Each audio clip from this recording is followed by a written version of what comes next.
একজন পুরুষ ও একজন নারী একটি নির্জন দ্বীপে ঘুরে বেড়াচ্ছে, একে অপরের ওপর নির্ভর করে তাদের সম্পর্ক গাঢ় করার জন্য। তবে তাদের দুজনের মধ্যে কোনো সম্পর্ক নেই। তারা দুজনেই জানে যে সময় গড়ানোর সাথে সাথে সম্পর্কটি একদিন না একদিন গড়ে উঠবেই।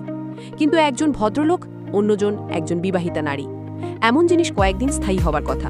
দুর্ভাগ্যবশত তা মাত্র 4 দিন স্থায়ী হলো এবং একটি দুর্ঘটনা ঘটে গেল।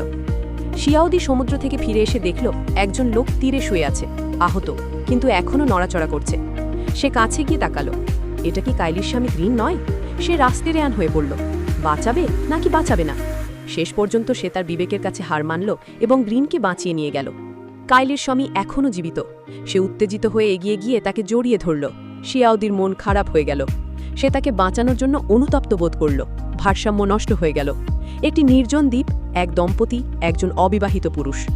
এক রাত বিশ্রামের পর গ্রিন অনেকটা সুস্থ বোধ করল। সে তার স্ত্রী এবং শিয়াউদিকে পানিতে নিঃশ্বাস নিতে দেখল। এটি একটি আনন্দের মুহূর্ত। যখন শিয়াউদি চলে গেল, গ্রিন হঠাৎ করে প্রতিক্রিয়া দেখালো। নির্জন দ্বীপে বহুদিন ধরে আটকে থাকা একাকী পুরুষ ও একাকী নারী। দুর্ভাগ্যবশত কিছুই ঘটেনি, কিন্তু তার কোনো প্রমাণ নেই এবং সে রেগে যেতে পারছে না। শিয়াউদি মাছ ধরাতে দক্ষ। নিজের স্ত্রীর সামনে ভুল পুষিয়ে দিতে সে ঘুরে দাঁড়ালো এবং আগুন জ্বালালো। দেখা গেল তার কাছে একটি উচ্চমানের অর্থাৎ দামি লাইটার ছিল। সমুদ্রের পানি কেন তা নষ্ট করেনি তা অজানা, সম্ভবত এটি উচ্চমানের হওয়ার কারণে। কাইলি ফিরে এসে অবাক হয়ে গেল এবং প্রশংসা করল। আগুন থাকলে তাদের কাঁচা মাংস খেতে হবে না। গ্রিন স্বস্তি বোধ করল। সে তাদের বলেননি যে তার কাছে লাইটার আছে, বরং সে শিয়াউদিকে আগুন জ্বালাতে না পারার জন্য নাশমস্কা করল। শিয়াউদি নিঃশব্দ হয়ে গেল। সে সমুদ্রের ধারে বড় হয়েছে, সে মাছ ধরাতে দক্ষ, কিন্তু সে তো আধুনিক মানুষ। সে কিভাবে আগুন জ্বালাতে পারবে? সে মনমরা হয়ে চলে গেল। শিয়াউদি চলে যাবার পর গ্রিন কাইলির প্রতি অদ্ভুত আচরণ করা শুরু করল। তোমরা দুজনেই কয়েকদিন মজা করেছ। সেই ভরসা ছেলেটি তো বেশ সুদর্শন, তার শরীরও ভালো। নিশ্চয়ই তুমি নিজেকে সামলাতে পারোনি। কাইলি বুঝতে পারল তার স্বামী মনে করছে তাদের মধ্যে কিছু ঘটেছে। সে ব্যাখ্যা করল যে সেই দিনগুলিতে তার ঋতুস্রাব চলছিল, কিছুই ঘটেনি। গ্রিন মনোযোগ দিয়ে ভাবল, দেখা যাচ্ছে ব্যাপারটা তাই। সে অনেক ভালো বোধ করল, কিন্তু কিছুই তো ঘটেনি। তার স্ত্রী এবং শিয়াউদির মধ্যে অবশ্যই কিছু অস্পষ্ট সম্পর্ক ছিল। তাই শিয়াউদি যখন বাইরে মাছ ধরতে গেল, সে ছাউনিটি দুটি ভাগ করে দিল।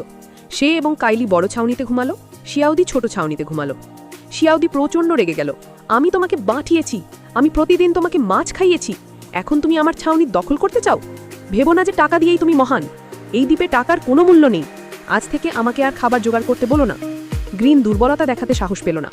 আমি নিজেই খাবার ধরতে পারবো। আমার লাইটার ছাড়া তুমি আবার বন্য মানুষের মতো হও, কাঁচা মাংস খাও। দুজন পুরুষ মুখোমুখি বিবাদে জড়িয়ে পড়ল। যদিও কাইলি শিয়াউদির সাথে শত্রুতা চায়নি, কিন্তু সে তো গ্রিনের স্ত্রী। সে শুধু গ্রিনের অনুসরণ করতে পারল। যাই হোক, গ্রিন সারা দিন পানিতে মাছ ধরার চেষ্টা করল। সে একটাও পেল না। সে সারা রাত ক্ষুধার্ত থাকল। সে কাইলিকে নিয়ে বনে কাঁকড়া ধরতে গেল, কিন্তু সে এক কামড় খেয়ে এক ধরনের গন্ধে বিরক্ত বোধ করল। তারা শুধু সমুদ্রের ধারে কিছু শামুকের খোলস কুড়িয়ে আক্রমণ বা ভক্ষণ করতে পারল। কাইলি শামুকের খোল খুলল। সে জঘন্য শামুকের মাংস মুখে দিল। হঠাৎ এক তীব্র গন্ধ তার বমি পাইয়ে দিল। ঠিক সেই সময় সে শিয়াউদিকে আরাম করে কাঁচা মাছ আর লবস্টার খেতে দেখল। কাইলি এতটাই ক্ষুধার্ত ছিল যে সে ইচ্ছাকৃতভাবে শিয়াউদির কাছে গিয়ে তার শরীর প্রদর্শন করল, ভঙ্গি করল।